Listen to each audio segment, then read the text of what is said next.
स्वागत करता हूं जो है कक्षा 9 के सभी विद्यार्थियों का और उनके लिए विषय समाज विज्ञान अर्धवार्षिक परीक्षा 2025-26 के लिए एक ऐसा वायरल एवं मार्केट वाला जो है पेपर लेके आ चुका हूँ, जिसका आपकी परीक्षा में आने का जो है 100% नहीं 1000% चांस हो जाता है। क्योंकि मैं आप लोग के लिए जो है पेपर लिख के आया हूँ, ये मार्केट में बना हुआ पेपर है, यानी मार्केट में जो दुकान लोग जो पेपर बनाते हैं, ये वही वाला पेपर है। और यही वाला पेपर आपके विद्यालय के प्रधानाचार्य और परीक्षा कराने वाले महोदय जब इसको खरीद के ले जाएंगे और आपके विद्यालय में कराएंगे, तो आपको एकदम सेम टू सेम ये वाला पेपर देखने को मिल जाएगा।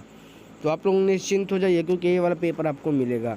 तो ऊपर की तरफ नाम और अनुक्रमांक डालने के बाद समय यहाँ पर हम लोग को जो है 3 घंटे का यहाँ पर आप लोग को हम लोग को दिया गया। उसके बाद पूर्णांक यहाँ पर 70 का, उसके बाद SST 09 पेपर कोड यहाँ पर आप लोग को दिया गया। इसके बाद यहाँ पर हम लोग आगे बढ़ते हैं, तो ऊपर से यहाँ पर नीचे की तरफ यहाँ पर पूरा निर्देश को अच्छी प्रकार से हम लोग रीड कर लेंगे। उसके बाद आगे बढ़ेंगे तो हम लोग खंड काके जो है पहले बहुविकल्पीय प्रश्न पर आ गए। कह रहा है भारतीय स्वतंत्रता संग्राम की पहली सशस्त्र क्रांति कब हुई। तो हम लोग जानते हैं यहाँ पर हमारा इसका 1857 ए वाला ऑप्शन में एकदम करेक्ट हो जाएगा। इसके बाद आगे बढ़ते हैं तो प्रश्न संख्या 2 हम लोग से कह रहा है संविधान सभा की अध्यक्षता किसने की। तो हम लोग जानते हैं डॉक्टर भीमराव अंबेडकर जी ने नहीं, बल्कि डॉक्टर राजेंद्र प्रसाद जी ने यहाँ पर हमारी की थी। उसके बाद आगे बढ़ते हैं तो हम प्रश्न संख्या 3 को देखते हैं। कह रहा है भारत में ग्राम पंचायत की अधिनियम किस अंतर्गत आती है। तो हम लोग जानते हैं पंचायती राज अधिनियम 1992 के अंतर्गत यहाँ पर हमारा आ जाता है। इसके बाद प्रश्न संख्या यहाँ पर हम लोग 4 को देखते हैं। तो प्रश्न संख्या 4 हम लोग से कह रहा है भारत का पहला उपनिवेशक यानी भारत पर पहला जो है से व्यापार करने वाला कौन था। तो हम लोग जानते हैं यहाँ पर पुर्तगाल यहाँ पर इसका करेक्ट ऑप्शन हो जाएगा। उसके बाद हम लोग यहाँ पर आगे बढ़ते हैं तो हम लोग अब खंड यहाँ पर 5वें प्रश्न को देखते हैं। मानसून किस प्रकार से होता है।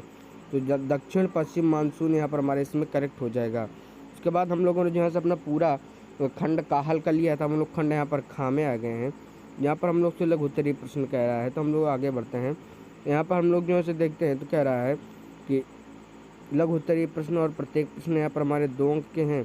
तो छठा प्रश्न कह रहा है 1857 के विद्रोह के 2 प्रमुख कारण यहाँ पर आपको बताने होंगे। 17 प्रश्न कह रहा है भारतीय संविधान की कोई 2 विशेषताएं। उसके बाद 8वां प्रश्न कह रहा है भारतीय संविधान पंचायती राज व्यवस्था के 2 प्रमुख लाभ बताइए।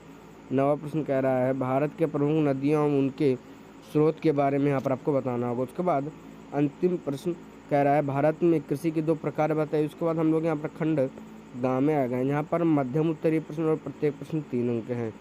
तो 11वां प्रश्न हम लोग से कह रहा है भारत में औद्योगिक क्रांति के प्रभावों का यहाँ पर आपको संक्षेप में यहाँ पर वर्णन करना होगा।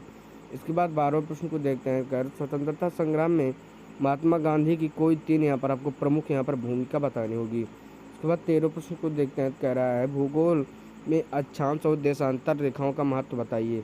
उसके बाद अंतिम खंड में आ गए हैं, खंड घ में, जो कि यहाँ पर हमारा दीर्घ उत्तरीय प्रश्न है और प्रत्येक प्रश्न 5 अंक है। तो 14वां प्रश्न कह रहा है 1857 के विद्रोह के कारण और परिणाम विस्तार से लिखिए। उसके बाद 15वां प्रश्न कह रहा है भारतीय संविधान के मौलिक अधिकारों का यहाँ पर आप लोग को वर्णन करना होगा। उसके बाद अंतिम प्रश्न को देखते हैं। कह रहा है प्राकृतिक संसाधनों के संरक्षण के यहाँ पर आपको उपाय बताने होंगे।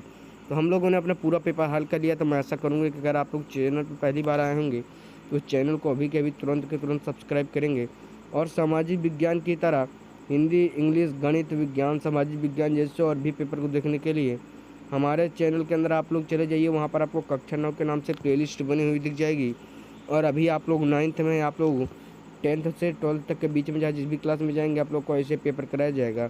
तो फ्यूचर में फ़ायदा पाने के लिए चैनल को अभी से ही आप लोग सब्सक्राइब कर लें, ताकि भविष्य में भी आप लोग इसका फ़ायदा उठा सकें।